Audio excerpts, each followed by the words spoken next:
এই ঘটনা এখন শুনলাম এবং যাই অভিযোগ করছে সেটা সম্পূর্ণ ভিত্তিহীন এবং মিথ্যা। কারণ ওর সাথে আমার দেখাই হয়নি বিগত অনেকদিন ধরে। এবং ও তো একটা দুষ্ট লোক, সবাই জানে, এলাকাবাসী সবাই জানে। একটা বিরক্তকর লোক সে। প্রত্যেকদিন আমাদের কাছে রিপোর্ট আছে, এলাকাবাসী আমাদের কাছে রিপোর্ট করেছে যে রাত্র 11টার পর 12টার পর সে এখানে প্রায় প্রবেশ করে ঢুকে এখানে মতো অবস্থায় থাকে, আড্ডা মারে বিভিন্ন লোকজনদের নিয়ে। এবং এখানে যারা আশেপাশের দোকানদার আছে সবাই তার ভয়ে তটস্থ থাকে, সেটা আমরা অনেকদিন ধরে পরিলক্ষিত করছি।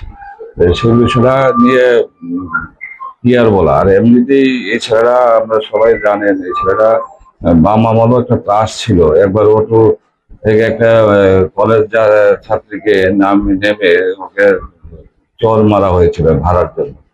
তো সে বিষয়টা তখনকার সময় বিষয়টা ভাইরাল হয়েছিল, একটা কন্যা ছেলে, এবং শুনলাম এর নামে অনেক রেপের কেস টেস এগুলো আছে।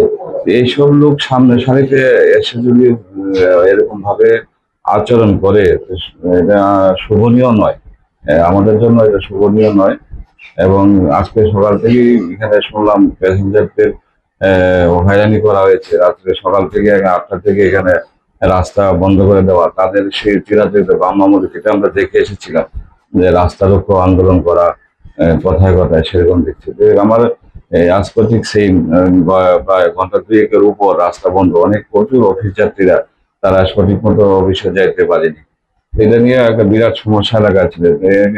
যারা অফিস যাত্রী, এলাকাবাসী ক্ষিপ্ত হয়ে গেছে। ক্ষিপ্ত হয়ে তারা তাদেরকে তাদের সাথে কথা বলতে গিয়েছে শুনলাম। এখানে একটা হয়েছে, কাণ্ড হয়েছে, এটা আমার নলেজে এসেছে। তো এখানে তারার সাথে যুদ্ধ করছে, ফাইট করছে এখানে। যারা সে যে দলের দাবি করছে, সেই যে দাবি বিএমএস বলে দাবি করছে, আসলে বিএমএস এর যারা অরিজিনাল লোক তারাও বলছে যে না দাদা, আমরা সে ওর বিএমএস এর নয়। তো এখানে একটা দাদাগিরি চলছে। তো আমাদের এলাকার নাগরদোলা অনেক পরিবেশ আগের থেকে অনেকটা ঠান্ডা, আপনারা দেখছেন। আপনারা প্রতিনিয়ত বিভিন্ন প্রোগ্রাম যান নাগরদোলার ভিতরে। তো সেখানে দেখেছেন নাগরদোলায় কোনো সমস্যা এখন নেই, অনেক সুন্দর পরিবেশ এখানে নাগরদোলা। এখানে এইসব হয়রানি বা যদি এইসব কিছু নেই। এখন কিছু দুষ্ট লোক তারা চাঁদা তোলে বিভিন্ন সময়, আমার কাছে খবর আছে। তারা বিভিন্ন সময় বিভিন্ন ভাবে তারা শ্রমিকদের থেকে টাকা নেওয়ার একটা ধান্দা তারা রাখে। তো এই জিনিসটা থেকে উত্তরণ পাওয়া দরকার, এলাকাবাসীও চাইছে।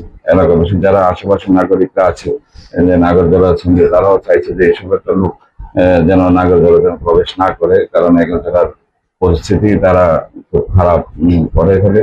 সুতরাং এদিকে দেখা যাক কখন এলাকাবাসী যাই ডিসিশন নেয়। আমি এলাকাবাসী রাইখে মাথা মতো সংগঠন তো আমি বললাম, ওই হচ্ছে সংগঠনের নাম বলছে। ও সংগঠনেরও কিছুক্ষণ আগে আমার সংগঠনের লোকের সাথে কথা হয়েছে তাদের।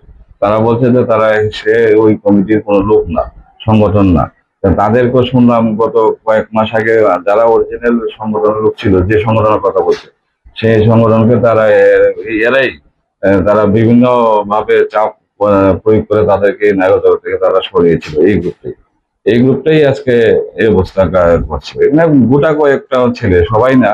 এই যে লিটন কর দেখছেন, সেই লিটন কর, আর লিটন করের ভাই একটা আছে, কি বিকি না কি জানি না ওর।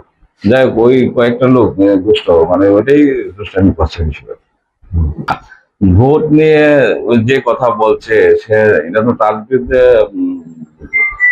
তদন্ত হওয়া দরকার। ও যে বলছে তার বউ 5টা ভোট দিয়েছে, এটা তো প্রশাসন ছিল না, প্রশাসনের মাধ্যমে তো ভোট হয়েছে না। আর বিজেপি তো স্বচ্ছ, আমরা সবাই জানি। আমরা কিছুদিন আগে ওয়েস্ট বেঙ্গল নির্বাচন দেখেছেন কিভাবে সেন্ট্রাল ফোর্স দিয়ে নির্বাচন করা হয়েছে। আমাদের ত্রিপুরা রাজ্যে ঠিক এরকমই। এই ভোটের যে রাজনীতি, ছাপ্পা ভোটের রাজনীতি বাম আমলে ছিল, বিজেপির আমলে নয়। আমাদের যখন ইলেকশন হয়েছে তখন তো বিজেপির আমলে ছিল। বিজেপির আমলে যদি বলে ছাপ্পা ভোটে ভোট দেওয়া হয়েছে, ওনার বউ 5টা ভোট দিয়েছে, উনি প্রমাণ করুক, উনি প্রমাণ করে দেখাক। কারণ ওনার বিরুদ্ধে আইনি ব্যবস্থা নেওয়া দরকার। যদি এরকম ভাবে একটা তথ্য মানুষের কাছে তুলে ধরে, এটা তো আমাকে গালিমুক্ত করা নয়, শুধু আমি যে দলের প্রতিনিধি করছি সেই দলকে গালিমুক্ত করার চেষ্টা করা হচ্ছে। এটা বিজেপি দলকে, ভারতীয় জনতা পার্টির যে স্বচ্ছতা, সেই স্বচ্ছতাকে নষ্ট করার পরিকল্পনা করছে। কারণ ও জানি আমাদের দলের না, ও অন্য দলের সমর্থক। আজকে আমাদের দলে এসে ভিড়ে গেছে বেনুজাল, তাদেরকে বলা হয় বেনুজাল। এই বেনুজালরাই আজকে আমাদের পার্টিকে দুর্নাম করার চেষ্টায় চালিয়ে যাচ্ছে। ওর বিরুদ্ধে আমি চাই ওর বিরুদ্ধে আইনের তদন্ত হওয়া দরকার। কারণ এইভাবে যদি বলে ছাপা ভোটের ব্যাপার, তাহলে তো অন্যায়। সেই কাজটা নয়, পাবলিক দেখেছে, পাবলিক আমাদেরকে জয়যুক্ত করেছে ভোটের মাধ্যমে। শুধু আমার ইলেকশন নয়, আমার নির্বাচনের পরও এখানে লোকসভা নির্বাচন হয়েছে, এরপরে আবার বিধানসভা নির্বাচন হয়েছে, কয়েকটা নির্বাচন এখানে হয়েছে। সেই সব নির্বাচনে কেউ কোনো কোথাও এরকম অভিযোগ আসেনি। তো হঠাৎ করে সে তার এই অভিযোগ দেওয়ার পিছনে কি কারণ? বেশি কোনো কাজ সাজিয়ে আছে, তার কোনো একটা ষড়যন্ত্র চালাচ্ছে তারা, তার সাথে কেউ আছে জড়িত, তাকে দিয়ে মুখ খুলে এই কাজটা করার চেষ্টা করানো হচ্ছে।